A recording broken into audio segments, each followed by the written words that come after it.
نحمده ونصلي ونسلم على سيدنا ومولانا محمد رسوله النبي الأمين المكين الحنين الكريم الرؤوف الرحيم.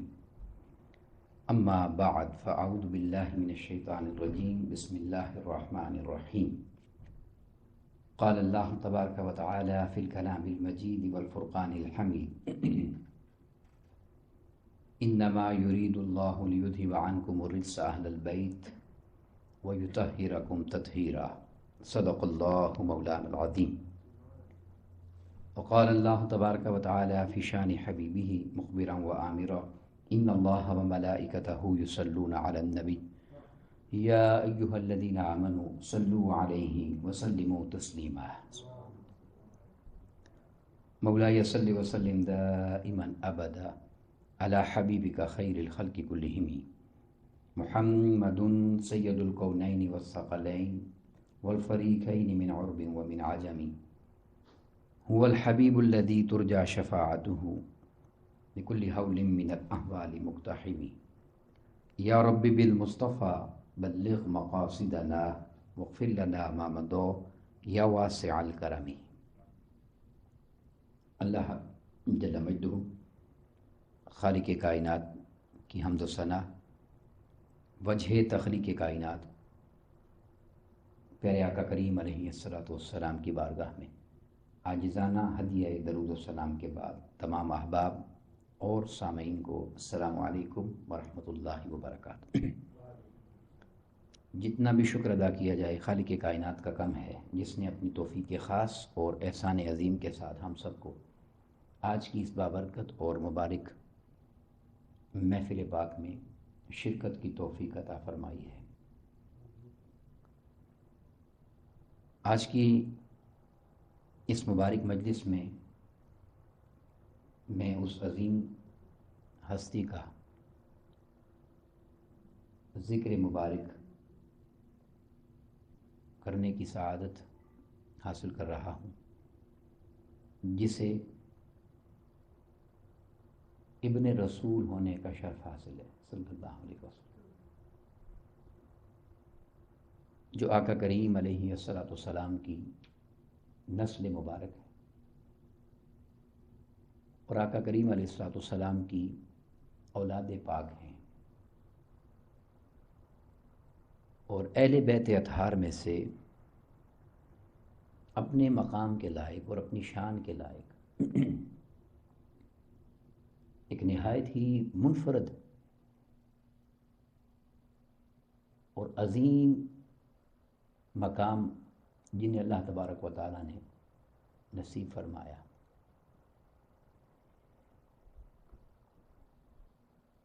وہ ہستی سیدنا امام موسیٰ الکاظم علیہ السلام. بدقسمتی ہماری یہ ہے کہ جب ہم آقا کریم علیہ السلام کے مبارک خانوادے کی بات کرتے ہیں اور تاریخ پر نگاہ ڈالتے ہیں، تو جو آقا کریم علیہ السلام کا سچا عاشق ہو، آقا علیہ السلام کا وفادار امتی ہو، اس کا سر شرم سے جھک جاتا ہے کہ تاریخ میں آقا کریم علیہ السلام کے مبارک خانوادے کے ساتھ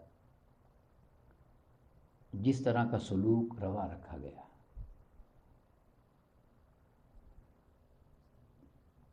اوائل دور میں قرون اولیٰ میں وہ یزید تھا اور اس کے پیروکار تھے کہ جنہوں نے ائمہ اہل بیت اطہار کو قید و بند کی صحبتوں میں ڈالا اور شہادت تک کے مقام تک لے گئے. اور آج بدقسمتی یہ ہے کہ آج کے دور کا یزید جب اپنی پلید زبان کھولتا ہے تو آقا کریم علیہ السلام کے مبارک خانوادے کی عزت و شان اور مقام کا خیال نہ کرتے ہوئے دراصل ان بارگاہ کی بے ادبیاں اور گستاخیاں نہیں کرتا، حقیقت میں اپنی حقیقت کا اعلان کرتا ہے. اپنے اندر کی پلیدی کو ظاہر کرتا ہے۔ اللہ تبارک و تعالیٰ آقا کریم علیہ الصلوۃ والسلام کے مبارک خانوادے، چاہے اہل بیت اطہار ہوں یا آقا علیہ الصلوۃ والسلام کے وفادار جانثاران صحابہ کرام ہوں، جس زمانے میں جو بھی ان کا گستاخ اور بے ادب ہے، اللہ تبارک و تعالیٰ اسے اپنے انجام تک لے کر جائے اور انسانیت کے لیے اسے عبرت کا نشان بنائے۔ پاکستان میں ایک واقعہ ہوا کہ امام سیدنا موسیٰ الکاظم علیہ السلام کی ذات مبارکہ پر زبان درازی کی گئی ہے۔ اس لیے میں چاہتا ہوں کہ آج تھوڑی سی بات آپ کی ذات پاک کے حوالے سے کروں، اس سے ہر عقل مند شخص یہ سمجھ جائے گا کہ جس ہستی کا یہ مقام ہے، اس کے حوالے سے نازیبا کلمات کہنے والا خود اپنے آپ کو ننگا کر رہا ہے، اپنی حقیقت کا اعلان کر رہا ہے کہ وہ کیا ہے۔ جو آیت کریمہ میں نے تلاوت کی ہے، یہ آیت مبارکہ نمبر سورہ الاحزاب کی ہے، اور یاد رکھنے کے لیے بڑا آسان ہے کہ یہ سورہ مبارک نمبر بھی 33 ہے اور آیت مبارکہ نمبر بھی 33 ہے۔ اس میں اللہ تبارک و تعالیٰ نے ارشاد فرمایا، انما یرید اللہ، اے میرے محبوب صلی اللہ علیہ وسلم کی اہل بیت، ان سے خطاب کیا جا رہا ہے کہ بے شک اللہ یہی چاہتا ہے، اللہ کی چاہت یہی ہے، لِيُذْهِبَ عَنْكُمُ الرِّجْسَ أَهْلَ الْبَيْتِ، کہ میرے محبوب علیہ السلام کے مبارک خاندان، اہل بیت، گھر والے اور فیملی، آپ سب کو اللہ تبارک و تعالیٰ کا پیغام آ رہا ہے، اے میرے محبوب پاک کی فیملی اور خاندان، اللہ بس یہی چاہتا ہے، لِيُذْهِبَ عَنْكُمُ الرِّجْسَ، کہ ہر قسم کا گناہ کا گند اور میل، شک اور نقص کی گرد تک ہر غلاظت اور گندگی کو آپ سے دور کر دے۔ اے میرے محبوب پاک علیہ السلام کے خاندان آپ سے دور کر دے، وَيُطَهِّرَكُمْ تَطْهِيرًا، اور آپ سب کو ایسی کامل طہارت عطا کر دے، ایسی کامل طہارت عطا کر دے کہ جس پر طہارت کو بھی ناز ہو۔ اب اس آیت کریمہ کی تشریح اور وضاحت اگر ہم کریں تو بہت تفصیل طلب بات ہے، مگر میں دو چیزیں عرض کرنا چاہ رہا ہوں، بڑی توجہ سے سمجھنے والی ہیں۔ پہلی چیز یہ ہے کہ اللہ تبارک و تعالیٰ نے اس آیت کریمہ میں اپنا ارادہ فرمایا ہے، اللہ یہی چاہتا ہے، انما یرید اللہ۔ اب ارادہ کیا ہوتا ہے؟ میں اور آپ اگر اپنی زبان میں سمجھنا چاہیں ارادہ کس کو کہتے ہیں، تو ارادہ کہتے ہیں جو کسی کی خواہش ہو، جو کوئی کرنا چاہتا ہو، تو جب اس ارادے کی نسبت مخلوق کی طرف ہوگی، میرے آپ کی طرف، کسی اور بندے کی طرف، تو اس ارادے کو ہم کہہ سکتے ہیں کہ شاید ہو جائے اور شاید نہ ہو، کیونکہ مخلوق کے پاس ہر کام کرنے کی طاقت نہیں ہے۔ اگر اس سے موقع مل گیا تو وہ کام کر لے گی، اور اگر اسے موقع نہ ملا تو وہ کام نہیں کر سکے گی۔ مگر جب اس ارادے کی نسبت خالق کی طرف کی جاتی ہے، تو اس خالق نے تو اعلان کیا ہوا ہے کہ فعال لما یرید، میں ہر وہ کام کرتا ہوں جو کرنا چاہتا ہوں، ہر وہ کام میں کرتا ہوں جو میں کرنا چاہتا ہوں۔ کیوں؟ کہ میں کسی کا پابند نہیں ہوں، میں نے کسی کی اجازت سے نہیں کرنا، مجھے کوئی روک ٹوک نہیں ہے۔ میری شان یہ ہے، ان اللہ علی کل شیء قدیر، کائنات کی ہر چیز پر پوری طاقت اور قدرت رکھتا ہوں۔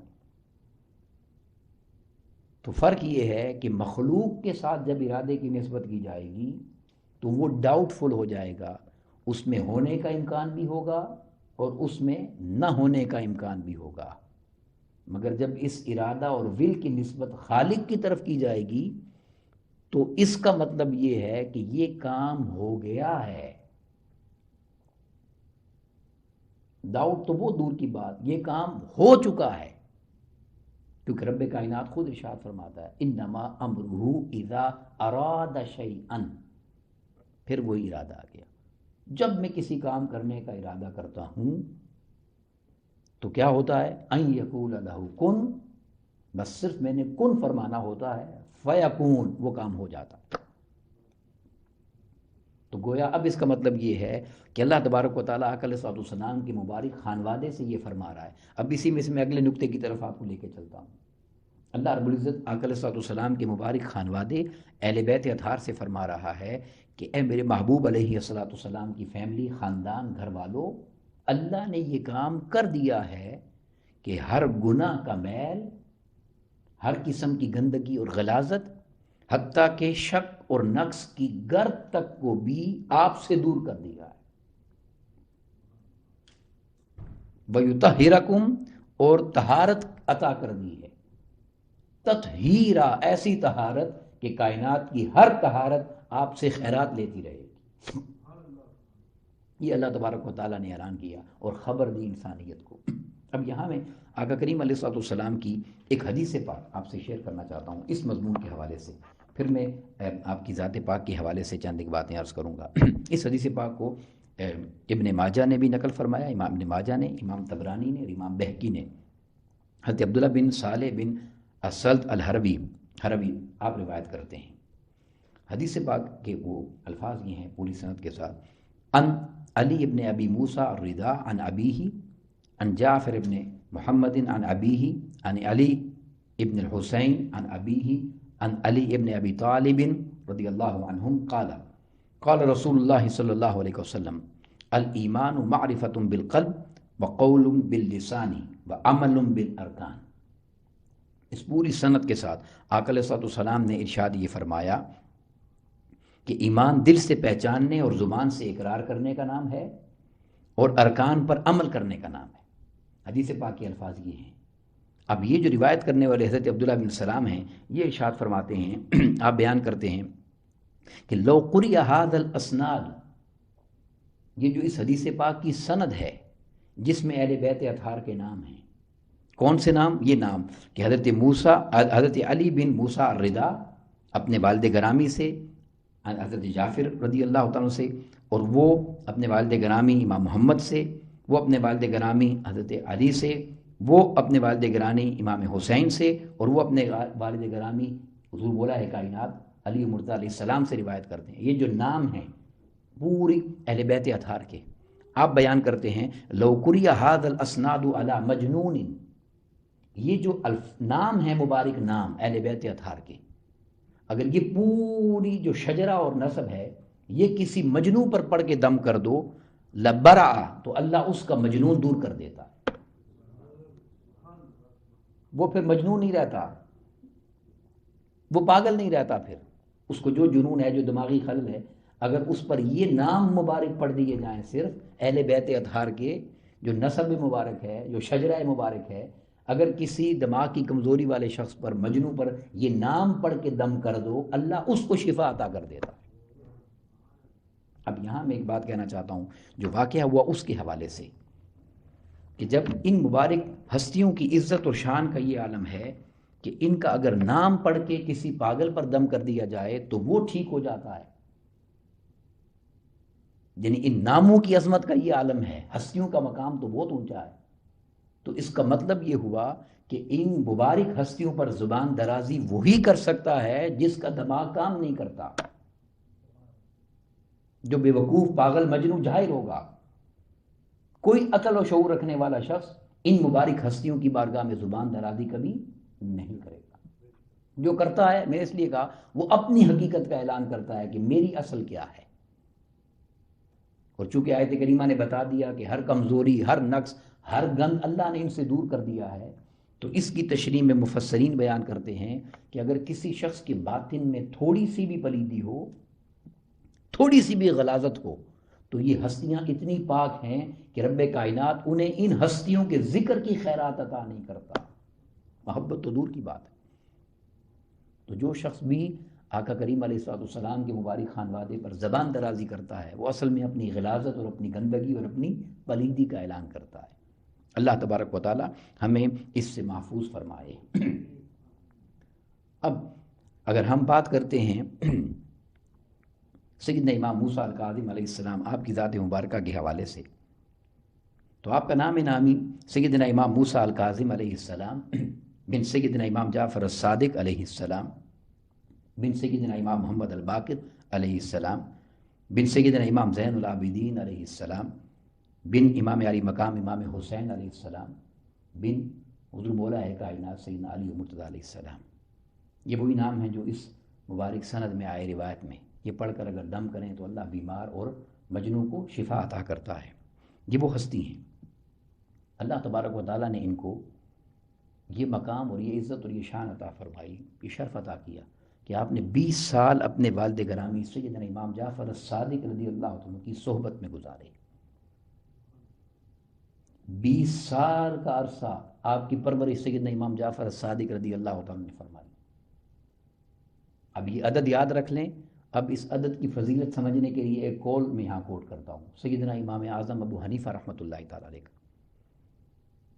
آپ کو اللہ تبارک و تعالیٰ نے یہ عزت اور شرف عطا فرمایا کہ آپ 2 سال تک سیدنا امام جعفر الصادق رضی اللہ عنہ کی صحبت میں آتے رہے.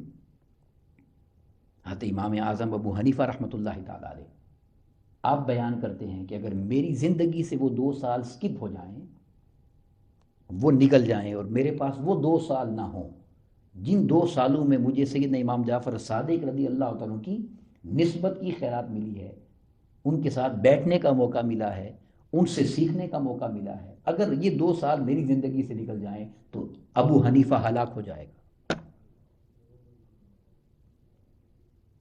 وہ امام اعظم ابو حنیفہ رحمۃ اللہ تعالیٰ علیہ جن کو ہر امام دوسری فقہ کا بھی اپنا امام مانتا ہے، وہ یہ فرما رہے ہیں کہ اگر 2 سال میری زندگی سے نکل جائیں تو ابو حنیفہ کی کوئی حقیقت نہیں ہے. تو اگر 2 سال میں امام اعظم ابو حنیفہ امام اعظم بنے ہیں تو سیدنا امام جعفر الصادق کی صحبت میں بیٹھ کے 20 سال میں اللہ رب العزت نے سیدنا امام موسیٰ الکاظم علیہ السلام کو کیا عظمت و شان عطا فرمائی ہوگی. یہ وہ مبارک ہستی ہیں. ایک مرتبہ آپ کے بچپن میں آپ کے پاس کچھ لوگ آئے اور ان لوگوں نے یہ کہا حضرت سیدنا امام جعفر الصادق رضی اللہ عنہ سے یہ سوال کیا کہ آپ کی اولاد پاک تو بہت ساری ہے، آپ کے بچے جوان بیٹوں میں سے، تو آپ یہ فرمائیے کہ آپ کے بیٹوں میں سے آپ کا وارث کون ہوگا؟ آپ کے شہزادوں میں سے آپ کا وارث اور آپ کا جان نشین بعد میں کون بنے گا؟ تو سیدنا امام جعفر الصادق رضی اللہ تعالیٰ عنہ مسکرانے لگے اور مسکرا کر فرمانے لگے بس تھوڑی دیر انتظار کرو، ابھی پتہ چل جائے گا. سائل سوال کرنے والے کو یہ فرمایا. تھوڑی دیر گزری تو سیدنا امام علی مقام امام موسیٰ الکاظم علیہ السلام اپنے گھر سے اندر سے تشریف لائے. بچپنا ہے، چھوٹی عمر مبارک ہے، اور ایک بکری کو آپ نے رسی کے ساتھ پکڑ کے اس کو باہر لا رہے تھے. بکری آپ نے پکڑی ہوئی تھی. تو جب آپ باہر تشریف لائے تو بکری کو انگلی سے اشارہ کرتے تھے کہ زمین پر سجدہ کرو، تو بکری سجدہ کرنے لگ جاتی تھی. جب اسے انگلی سے اشارہ کرتے تو وہ سجدے سے سر اٹھا لیتی تھی. پھر اسے اشارہ کرتے کہ سجدہ کرو تو وہ بکری سجدہ کرنے لگ جاتی تھی. اب یہ منظر وہ سارے لوگ دیکھ رہے تھے، ان میں وہ سوال کرنے والا بھی تھا. تو سیدنا امام جعفر الصادق رضی اللہ عنہ نے اشارہ کیا اور فرمایا کہ یہ میرے شہزادوں میں چھوٹا ہے، مگر دیکھا اس کو، یہ ہے جو جعفر الصادق کا جانشین ہوگا، یہ میری مسند پر بیٹھے گا. کہ جس کو اللہ تبارک و تعالیٰ نے یہ شان اور یہ مقام دے دیا ہے کہ بچپن میں بھی اس کے اشاروں پر انسان نہیں، حیوانات بھی اللہ کے حضور سجدہ ریز ہو جاتے ہیں. تو جب یہ اپنے شباب پر ہوگا تو پھر اس کی شان دیکھنے والی ہوگی.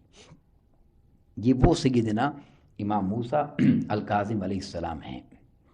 اب اگر آپ توجہ کریں اور دیکھیں اس نام کو، اگر دیکھیں تو یہ 2 چیزیں ایسی جمع کی گئی ہیں کہ جب ہم موسیٰ علیہ السلام کی بات کرتے ہیں، حضرت موسیٰ علیہ السلام وہی نام ہے نا، موسیٰ جو اللہ کے نبی ہوئے، تو حضرت موسیٰ علیہ السلام کا جب نام نامی آتا ہے تو آپ کے نام نامی کے ساتھ آپ کا جلال سامنے آتا ہے. جو اللہ رب العزت نے آپ کی طبیعت میں ایک جلال رکھا تھا، آپ کی شان تھی نبوت کا، یعنی مظہر تھا آپ کی. اللہ رب العزت نے آپ کو ایک جلالی طبیعت عطا کی تھی. اور جب کاظم کو کہتے ہیں تو کاظم کون ہوتا ہے؟ والکاظمین الغیظ، قرآن مجید نے کہا غصے کو پی جانے والے. تو یہ نام اتنا لطیف ہے کہ اس میں دو چیزیں جمع ہوئی ہیں، جلال اور اس جلال کو پی جانے والا۔ اب دیکھیں اس پر امام ابن جوزی اپنی کتاب میں بیان کرتے ہیں صفت الصفوہ میں، آپ فرماتے ہیں کہ سمی کاظمن، یہ جو آپ کا لقب کاظمن پڑا ہے اس کی وجہ یہ ہے لأنہ کانا، کہ جب کبھی بھی اذا بلغہ عن احد سوء، کسی بندے کی طرف سے آپ کو کوئی تکلیف پہنچ جاتی، کوئی وہ آپ کو نقصان پہنچاتا، کوئی آپ کو برا بلا کہتا، کسی کی طرف سے کوئی بری بات آپ تک پہنچتی، تو اب وہ کہہ رہے ہیں کہ کاظمن کیا ہوتا ہے؟ تو آپ بیان کرتے ہیں کہ آپ یہ کرتے یبعث الیہ بمال، اسے اتنا مال عطا کرتے تھے، وہ جو غلط کر رہا ہے، جو خلاف جا رہا ہے، یا جو نازیبہ کلمہ کہہ رہا ہے، یا جو آپ یہ کہیں کہ برائی بھیج رہا ہے، برا بلا کہہ رہا ہے، اس کے لیے یبعث الیہ بمال، اسے اتنا مال دیتے تھے کہ یغنی، وہ غنی ہو جاتا تھا۔ کاظم کہتے ہیں اس لیے آپ کا نام کاظم پڑا کہ وہ جو ہم آقا علیہ السلام کا ذکر مبارک کرتے ہیں نا، کہ گالیاں دینے والوں کو نوازنا، پتھر مارنے والوں کو نوازنا، اس سیرت پاک کا اظہار اور پرتو رب کائنات نے سیدنا امام موسیٰ الکاظم علیہ السلام کی شخصیت میں رکھا۔ تو نام موسیٰ ہے، مگر اللہ رب العزت نے شان یہ عطا کی ہے کہ وہ درگزر کرنے والے ہیں۔ امام ابن جوزی نے یہ فرمایا۔ پھر دیکھیے امام ابن حجر الحیثمی فرماتے ہیں سمی کاظمن، آپ کو کاظم کا لقب اس لیے دیا گیا ہے لکثرت تجاوزہ، کہ آپ اتنا درگزر کر دیتے تھے، اتنا درگزر کرتے تھے، اتنا نظر انداز کرتے تھے ہر برائی کو، ہر گندگی کو، ہر غلاظت کو، ہر دشمنی کو، ہر نفرت کو، اتنا درگزر کرتے تھے کہ انسان سوچ بھی نہیں سکتا، اس لیے آپ کاظم ہیں۔ اور فرمایا کہ پھر اس لیے ایسا کرتے تھے وَحِلْمِهِ، کہ اللہ تبارک و تعالیٰ نے آپ کو حلیم بنایا تھا، نرم طبیعت تھی آپ کی۔ اس پر ہم نے چند دن پہلے جمعے میں گفتگو کی، حلیم کون ہوتا ہے؟ تو فرمایا کہ اللہ رب العزت نے آپ کی طبیعت میں وہ نرمی رکھی تھی، برداشت رکھی تھی کہ آپ ہر بری بات کرنے والے کو بھی نواز کر اس کو بھی غنی کر دیا کرتے تھے۔ پھر امام ذہبی سیر اعلام النبلاء میں بیان کرتے ہیں کہ آپ کی شان مبارک کا عالم یہ ہے، فرماتے ہیں کہ جب حضرت امام موسیٰ الکاظم علیہ السلام کی بات کرو تو آپ فرماتے ہیں کہ وہ تھے کان عابدن، اپنے وقت کے سب سے بڑے عبادت گزار تھے، وزاہدن، سب سے بڑے زاہد تھے، تقوی پرہیزگاری والے، وعالمن، سب سے بڑے عالم تھے اپنے وقت کے، وصالحن، اور سب سے بڑھ کے صالح اور نیک تھے، متقی تھے، حلیمن، اور سب سے بڑھ کر حلیم تھے، رحم فرمانے والے، معاف کرنے والے، نرمی والے، وجوادن، اور سب سے بڑھ کر جواد تھے۔ جواد کسے کہتے ہیں؟ جواد کہتے ہیں ایک ہوتا ہے سخی، نوازنے والا، دینے والا، کنجوس نہیں، سخی۔ جہاں سخاوت کی انتہا ہوتی ہے وہاں سے جود کی ابتدا ہوتی ہے، جود، اور یہ جود میں بھی جواد ہے۔ فرماتے ہیں تم کیا جانو حضرت موسیٰ الکاظم علیہ السلام کی سخاوت کو، جود و سخا کو، نوازنے کو۔ آپ کا معمول مبارک یہ تھا، زندگی بھر کوئی لمحہ ایسا نہیں آیا کہ آپ کے پاس تھیلی میں کچھ اشرفیاں نہ ہوں کہ کوئی میرے در سے خالی نہ جائے۔ یہ عالم تھا جود و سخا کا، سخاوت کا یہ عالم تھا۔ اور اب جو میں یہاں پر ایک کال آپ سے شیئر کرنا چاہتا ہوں، یہ بڑی لطیف بات ہے، بڑی لطیف اور ایمان افروز بات ہے۔ میں چاہتا ہوں کہ اسی محبت سے اس کو سنیے۔ اور یہ کال کس کا ہے؟ یہ شیخ اکبر شیخ محی الدین ابن عربی کا ہے۔ آپ نے کہا، اور یہ جو میں نے آپ کو نام کی بات کی تھی نا موسیٰ الکاظم، یہ تشبیہ انہوں نے دی ہے اور لطیف بات انہوں نے کی، بڑی ایمان افروز بات ہے۔ آپ فرماتے ہیں کہ حضرت موسیٰ الکاظم علیہ السلام کی اگر تم بات کرنا چاہتے ہو اور سمجھنا چاہتے ہو وہ کون ہیں، تو فرماتے ہیں کہ وہ ہیں کلیم ایمن الائمہ۔ اب یہ جو ایمن ہے یہ ایک وادی کا نام ہے، وہ وادی جس وادی میں اللہ نے موسیٰ علیہ السلام سے کلام کیا تھا، وادی ایمن۔ اب اس وادی ایمن کا ذکر کر رہے ہیں اور پیچھے کلیم بتا رہے ہیں، تو فرما رہے ہیں وادی کا، یعنی انہوں نے سہارا لیا ہے۔ کسی علاقے کی بات کی جائے نا تو شخصیت کا نام لینا ہو تو علاقے کی بات کر دی جاتی ہے، جیسے ہم اجمیر شریف گئے تو سیدنا ہمارے سامنے جو نام آ جاتا ہے اجمیر شریف کا، ایک جو بندہ بھی نام سنے گا اسے پتہ چل جائے گا کہ تاجدار چشت کی بات ہو رہی ہے، خواجہ اجمیر خواجہ معین الدین چشتی اجمیری رحمۃ اللہ تعالی علیہ کی بات ہے۔ داتا صاحب کا ذکر کریں تو سمجھ آ جاتی ہے کس کی بات ہو رہی ہے۔ گولڈا شریف کا ذکر کریں تو تاجدار گولڈا پیر میرے شاہ صاحب کا ذکر آ جاتا ہے۔ جس جگہ کا نام لیتے ہیں تو اس ہستی کا، وہ جگہ اس ہستی کی پہچان ہوتی ہے۔ تو ایمن وادی کا ذکر کیا اور جگہ کا اشارہ لیا اور کہا کہ کلیم، اور آگے ائمہ، تو کہا کہ جس طرح ایمن میں مقام نبوت پر اللہ نے یہ شرف موسیٰ علیہ السلام کو دیا کہ وہ رب سے کلام کرتے تھے، ائمہ میں اگر کسی نے رب سے کلام کیا تو امام موسیٰ الکاظم علیہ السلام ہے۔ کیا باریک بات شیخ محی الدین ابن عربی رحمۃ اللہ تعالیٰ نے فرمایا کہ کلیم ایمن الائمہ، ائمہ میں رب سے کلام کرنے والی ہستی موسیٰ الکاظم علیہ السلام ہے۔ یہ وہ سیدنا موسیٰ الکاظم علیہ السلام ہے۔ اب آپ کی جب ذات پاک کی بات ہم کرتے ہیں تو چونکہ میں نے ذکر آپ کے والد گرامی سیدنا امام جعفر صادق رضی اللہ عنہ کا کیا، تو آپ کے دو قول ایڈ کر کے پھر میں آگے چلتا ہوں۔ سیدنا امام جعفر صادق رضی اللہ تعالیٰ علیہ السلام آپ فرماتے ہیں کہ یہ جو موسیٰ الکاظم ہے میرا بیٹا، یہ اللہ کے موتیوں میں سے ایک عظیم موتی ہے، اللہ کے موتیوں میں سے ایک عظیم موتی ہے۔ اب موتی کیا ہوتا ہے؟ موتی خزانہ ہوتا ہے، تو یعنی اللہ کے عظیم بندوں میں سے، عظیم خزانوں میں سے یہ ایک خزانہ ہے۔ اور سیدنا امام جعفر صادق علیہ السلام نے تصوف کی ایک تعریف کی ہے۔ یہ بڑی لطیف بات ہے، جب تصوف پر، اولیاء پر اور اس بات پر، روحانیت پر اعتراض کیا جاتا ہے تو بڑی جامع تعریف ہے۔ یہ آپ بیان کرتے ہیں کہ من عاش فی ظاہر الرسول صلی اللہ علیہ وسلم، جو شخص ایسی زندگی گزار رہا ہے کہ آقا علیہ السلام کا جو ظاہری مبارک ہے، اٹھنا بیٹھنا چلنا پھرنا، جو ظاہری اعمال ہیں ان کو اپنا لیتا ہے، فرمایا فہو سنی، وہ سنی کہلاتا ہے، وہ آقا علیہ السلام کی سنتوں پر عمل کر رہا ہے۔ پھر آپ فرماتے ہیں وَمَنْ عَاشَ فِي بَاطِنِ الرَّسُولِ صلی اللہ علیہ وسلم، اور جو آقا علیہ السلام کی باطن کی خصوصیات کو اپنا لیتا ہے، اپنے اندر باطن کو پاکیزہ کر لیتا ہے، فرمایا فَهُوَ صُوفِيٌّ، وہ صوفی ہوتا ہے۔ اب یہ تصوف کی اگر تعریف لی جائے تو تصوف صفا کا نام ہے، باطن کی پاکیزگی کا، اندر کی زندگی، اندر کی دنیا کو بدلنے اور صاف کرنے کا نام ہے۔ تو میں آپ سے سوال کرتا ہوں کہ اگر تصوف صفا کا نام ہے تو اس سے بڑھ کر روئے زمین پر صاف کون ہوگا جس کی صفائی کا اعلان خود رب کر رہا ہے؟ انما یرید اللہ لیذھب عنکم الرجس اہل البیت، کہ ہم نے آپ کو صاف کر دیا ہے۔ یعنی ائمہ اہل بیت، آقا علیہ السلام کی اہل بیت سے بڑھ کر روئے زمین پر کوئی تصوف والا اور صوفی نہیں ہے۔ پھر اگر تصوف حسن خلق کا نام ہے، اچھے اخلاق کا نام ہے، تو آقا کریم علیہ السلام کی اہل بیت سے بڑھ کر کس کے اخلاق ہیں؟ پھر اگر تصوف دشمنوں کو عطا کرنے کا نام ہے تو پوری اہل بیت پاک تو ہے ہی، جس ہستی کا نام کاظم اس لیے پڑا کہ جو خلاف جا رہا ہے اسے اتنا عطا کرتے ہیں کہ غنی ہو جاتا ہے، اس سے بڑھ کر صوفی کون ہوگا؟ پھر اگر تصوف غصے پر قابو پانے کا نام ہے تو میں نام کی بات پہلے کر چکا ہوں کہ موسیٰ الکاظم والکاظمین الغیظ، غصے کو پی جانے والے، قرآن مجید کے اس آیت کریمہ سے مشتق جس کا نام ہو، اس سے بڑھ کر صوفی اور ولی کون ہوگا؟ یہ امام موسیٰ الکاظم علیہ السلام کی ذات مبارک۔ اور جب جود و سخا کی بات کرتے ہیں تو ان سے بڑھ کر کوئی شخص جود و سخا والا نہیں ہے۔ اب آپ کی حیات طیبہ کا ایک واقعہ میں آپ سے شیئر کرتا ہوں کہ درگزر کا عالم کیا تھا،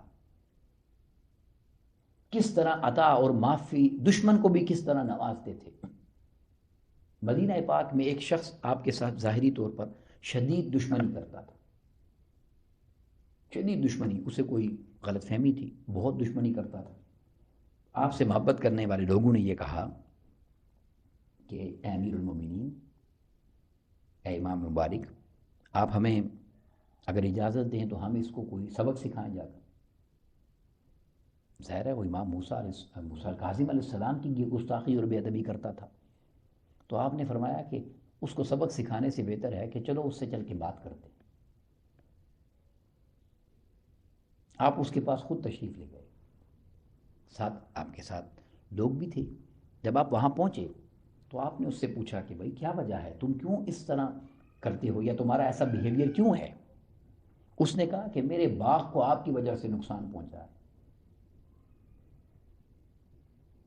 آپ نے فرمایا تم نے اپنے باغ میں کتنی انویسٹمنٹ کی تھی، کیا انویسٹمنٹ تھی تمہاری؟ اس نے کہا 100 دینار جو میں نے باغ میں انویسٹ کیے تھے، وہ میرا سب تباہ ہو گیا ہے۔ آپ نے فرمایا اچھا۔ پھر آپ نے پوچھا کہ تمہیں اس باغ سے کتنا پروفٹ ہو جانا تھا؟ اس نے کہا یہ تو غیب کی خبر ہے، مگر اندازاً 100 دینار مجھے پروفٹ ضرور ہو جاتا۔ تو آپ نے فرمایا کہ 100 دینار تمہاری انویسٹمنٹ ہے اور 100 دینار تمہارا پروفٹ بنتا ہے۔ آپ نے اسی وقت اس شخص کو 300 دینار عطا فرمائے۔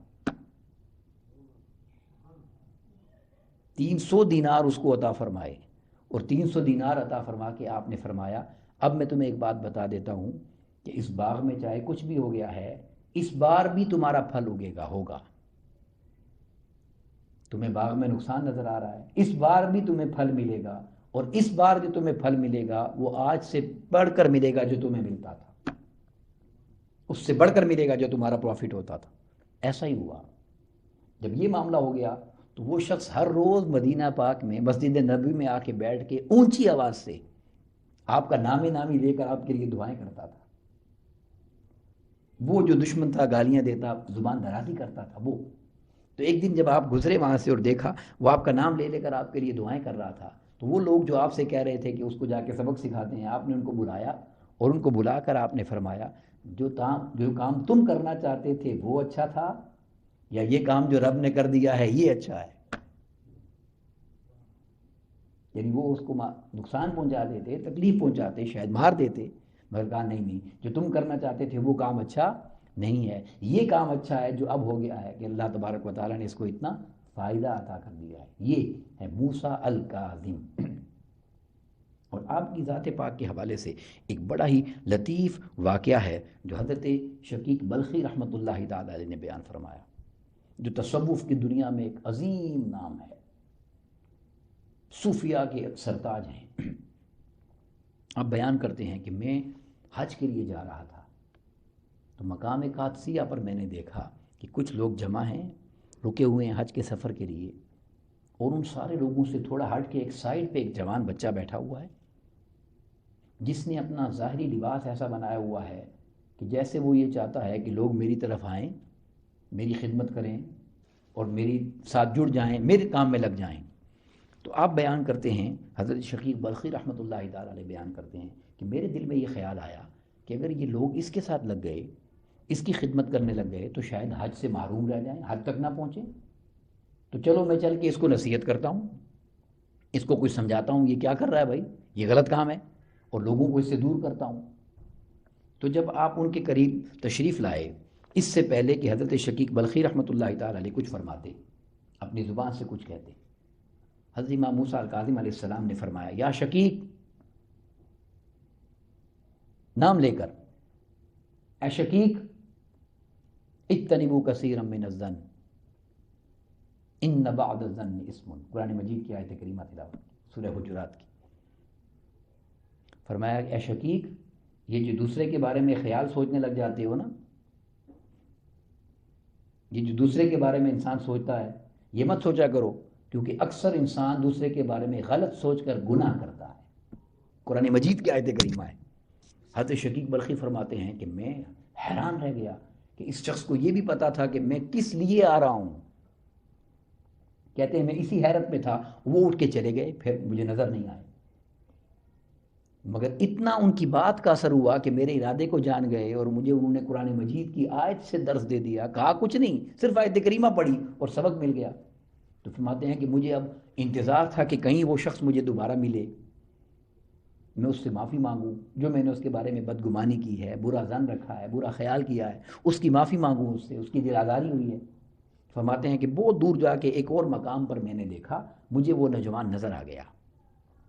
تو حضرت شقیق بلخی رحمۃ اللہ تعالی علیہ فرماتے ہیں کہ میں ان کے سامنے گیا اور حاضر ہوا کہ ان سے جا کے ریکویسٹ کروں گا کہ مجھے معاف کر دیں، میری جو خیال میرے ذہن میں آیا تھا اس سے مجھے درگزر کر دیں۔ تو فرماتے ہیں میں جب قریب گیا تو میں نے دیکھا وہ نماز پڑھ رہے تھے، نماز ادا کر رہے ہیں، تو میں رک گیا کہ نماز مکمل ہو تو معافی مانگتا ہوں۔ تو جیسے ہی حضرت امام موسیٰ الکاظم علیہ السلام نے سلام پھیرا، اور ان کو دیکھا حضرت شقیق بلخی کو، تو آپ نے قرآن مجید کی ایک اور آیت کریمہ تلاوت کی، سورہ طٰہٰ کی، اور آیت کریمہ کیا ہے؟ آپ نے فرمایا کہ وَإِنِّي لَغَفَّارٌ لِمَن تَابَ، اللہ فرماتا ہے میں یقیناً اسے بخش دیتا ہوں جو توبہ کرتا ہے، میں یقیناً اس کو معاف کر دیتا ہوں جو توبہ کرتا ہے، وَآمَنَ، پھر اپنے ایمان سے اصلاح کرتا ہے، وَعَمِلَ صَالِحًا، اعمال صالح کرتا ہے، ثُمَّ اهْتَدَىٰ، پھر ہدایت پر رہتا ہے۔ اب حضرت شقیق بلخی رحمۃ اللہ تعالی علیہ فرماتے ہیں کہ یہ یقیناً کوئی ابدال ہے جو دلوں کے راز جان لیتا ہے۔ انہیں خبر نہیں تھی کہ ہستی کون ہے،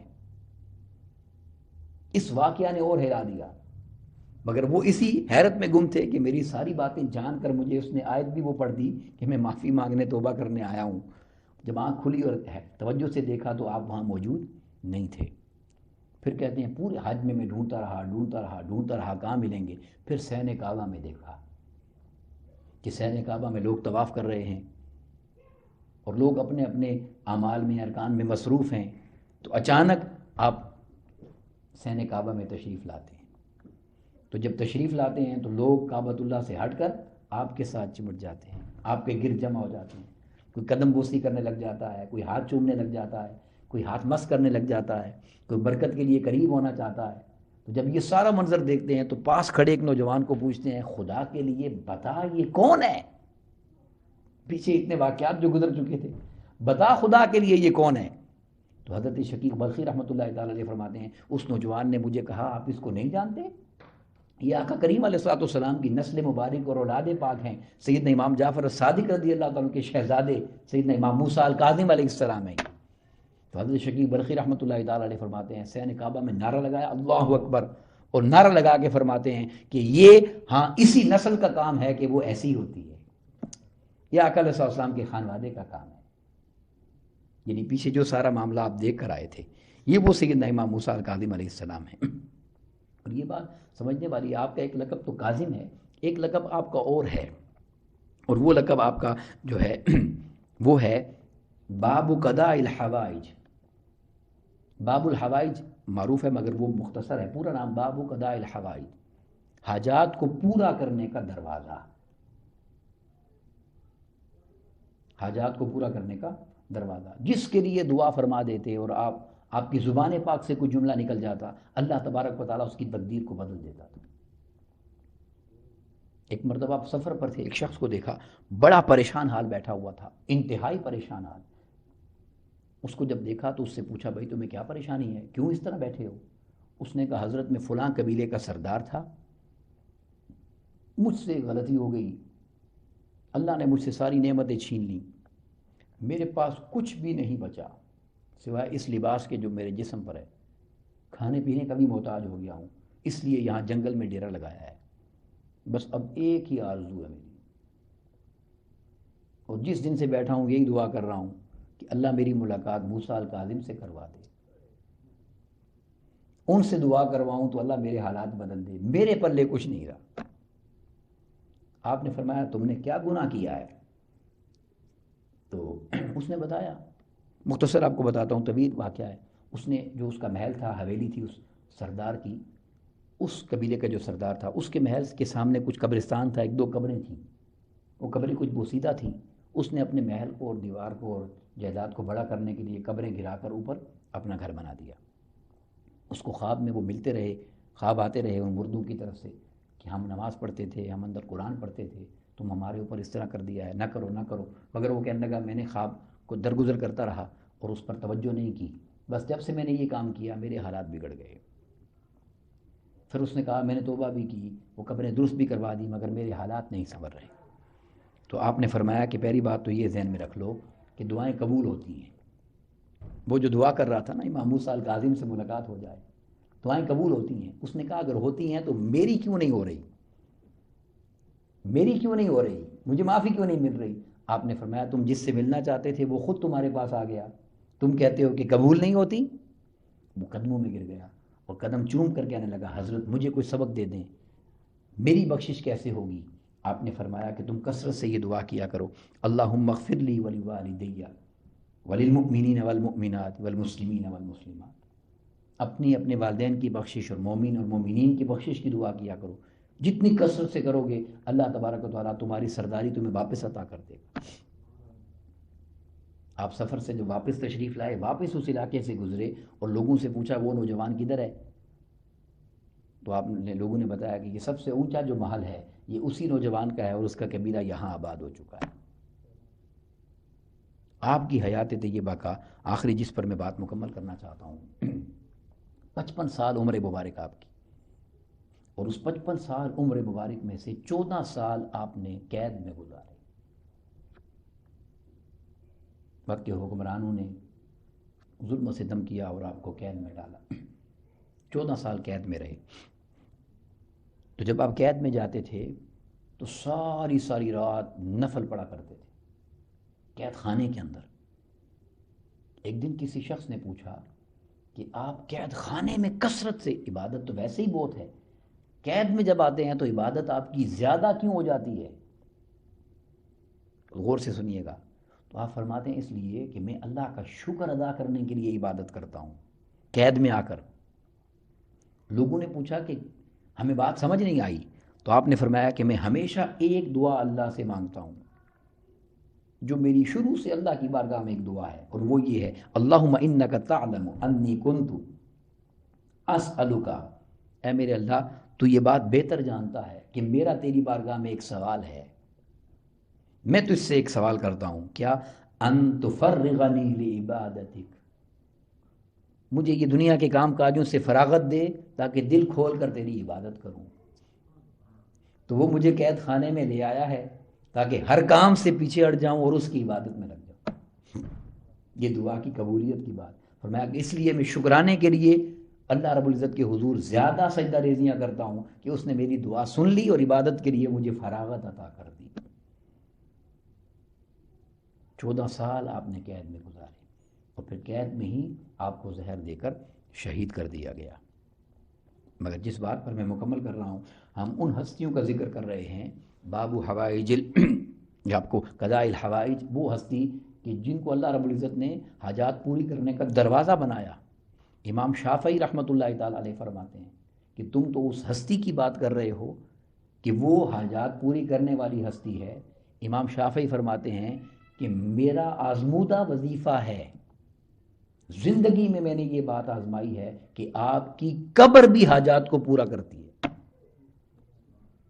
امام شافعی رحمۃ اللہ تعالی علیہ فرماتے ہیں جب مجھے کسی مشکل کا حل نہ مل رہا ہو، میری کوئی مشکل حل نہ ہو رہی ہو، تو میں امام موسیٰ الکاظم علیہ السلام کے دربار پر حاضر ہوتا ہوں، اللہ تبارک و تعالیٰ میری مشکل کو حل فرما دیتا ہے۔ اس لیے آپ نے فرمایا کہ قبر موسیٰ الکاظم تریاق مجرب، موسیٰ الکاظم علیہ السلام کی جو قبر مبارک ہے وہ بھی تریاق ہے، مجرب تجرب شدہ ہے۔ وہ واقعہ کہ جو وہاں چلا جائے آپ کی مزار اقدس پر، رب کائنات اس کو خالی نہیں موڑتا، اس کی حاجت کو پورا فرما دیتا ہے۔